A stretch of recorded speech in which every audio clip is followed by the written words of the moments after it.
हजारों करोड़ का माल जाता है यहाँ से विदेशों में। सोना है ये सोना। इज्जत करता है लोग आपकी। इज्जत नहीं करते हैं, डरते हैं सब। पर डर की यही दिक्कत है कि कभी भी खत्म हो सकता है।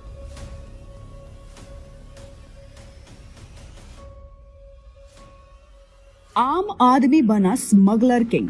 भारत में अंडरवर्ल्ड और स्मगलर्स की कहानी 60s के दशक से आम हो चुकी है। 90s के दशक में तो मुंबई में डॉन का अलग ही खौफ था और इन्हीं में से एक था हाजी मस्तान।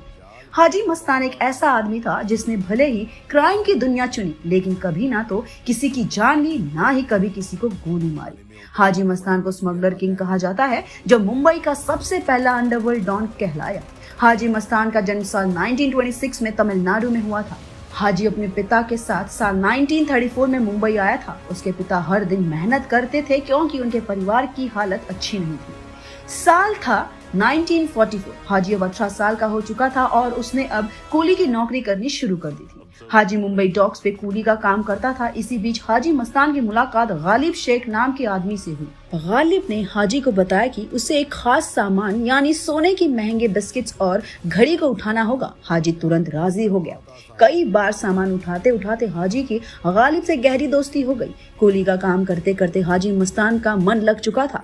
उन दिनों विदेश से आने वाले लोग महंगे महंगे सामान अपने साथ लाते थे, लेकिन सामान पर लगने वाले ज्यादा का टैक्स मुसीबत होता था। ऐसे में उनकी मदद मस्तान करता था, जिससे उसे अच्छे खासे पैसे मिल जाते थे। नया बच्चा और कूली होने के चलते मस्तान पे कोई शक नहीं करता था और इसी तरह से उसने स्मगलिंग के धंधे को ही अपना मुख्य पर्पस बना लिया।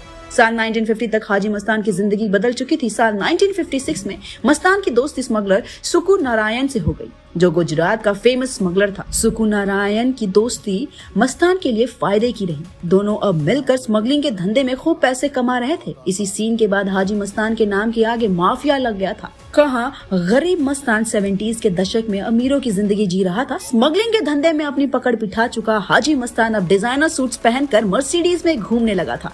वहीं 70s के दशक में जब देश में इमरजेंसी घोषित हुई, तब हाजी मस्तान को गिरफ्तार करके जेल में डाल दिया गया। जेल में हाजी मस्तान की मुलाकात जयप्रकाश नारायण से हुई और 18 महीनों बाद जब वो जेल से बाहर आया तो उसने क्राइम की दुनिया को छोड़ने का फैसला कर लिया।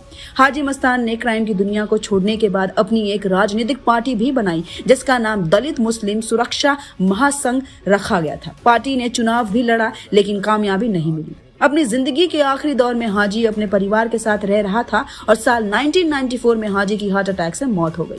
ये तो थी हाजी मस्तान की कहानी। आपकी हाजी को लेकर क्या सोच है, ये हमें कमेंट सेक्शन में जरूर बताइएगा। तब तक के लिए हम आपसे लेते हैं विदा।